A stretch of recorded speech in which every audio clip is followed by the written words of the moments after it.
Alright, so Screencastify hasn't been saving any of my videos, so I'm just gonna try it like this. Sorry if it's a little weird. So this is the annotation, which is supposed to be a Screencastify of Dante's Divine Comedy, and this is the last canto of Paradiso. And basically what just happened is Dante has gone through hell, heaven, and or hell, purgatory, and heaven, and he's finally at the last circle, and he finally gets to see God. And this is what he says when what he describes as God. He says, "Essence of that exalted light, three circles appeared to me. They had three different colors, but all of them were the same dimension. One circle seemed reflected by the second, as rainbows by rainbow, and the third seemed fire breathed equally by those two circles. How incomplete a speech, how weak when set against my thought, and this to what I say is such to call it little as so much." So you can actually see some of my previous annotation from the Screencastifies, which just did not save, so I'm just gonna try that. Anyway, so I highlighted some important key terms of the description of God, not the actual main areas or main thesis that Dante is trying to say about this, but more of his description of God. So he capitalizes light. And I think that's really important because that's the name he gives God. He doesn't say that he's a light. He says that he is light. That is his name, and he describes him as three circles, which is representing obviously the Christian belief in the Trinity. And he says that they're different colors, but the same dimension, which means that they're all different. They have different aspects, different characteristics, but they are the same. They have the same amount of power.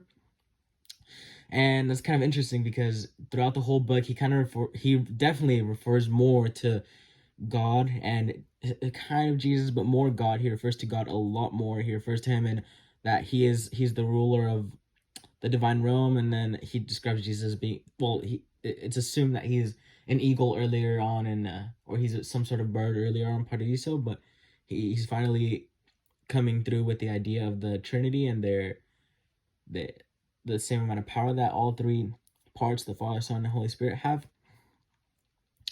And now here on the bottom part, I think that is more of the thesis of what he's trying to say. This is more of his main idea. His main idea in this is that he cannot describe with words how amazing this sight is, the sight that he's beholding.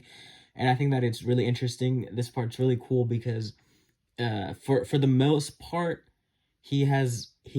Dante has been saying he's been bragging almost throughout his entire poem about how good his poetry is, and he's been describing these amazing things which he has been seeing, and he describes himself as a great poem, not only in his in this book, but also throughout his life, throughout his many other poems. He describes himself as this narcissistic man who can say anything with the good vocabulary that he has. But he's finally admitting in this part how incomplete a speech, how weak when set. He's saying finally that all of his words, even if the culmination of all of his words could not be able to describe what he is seeing, he's just kind of trying to give a humanly representation of what he's seeing, but he just cannot describe what he is seeing. And I think that's this right here, the incomplete speech, and also that's the main idea. And also, so is this: to call it little is too much. And I think all of these parts really give you an idea of Dante finally breaking not just character but lifestyle almost. He's finally admitting his limits, that he's kind of saying, oh my God, not even I can't even describe, like, he can't, it's the one thing he can't describe. He cannot describe God. That is the importance of this part where he finally admits that. And that's why I think this part is really important to annotate. I don't think there's many, it's not that hard to understand this part, but I think it's super important from the whole book. I think this is top 3 most important passages.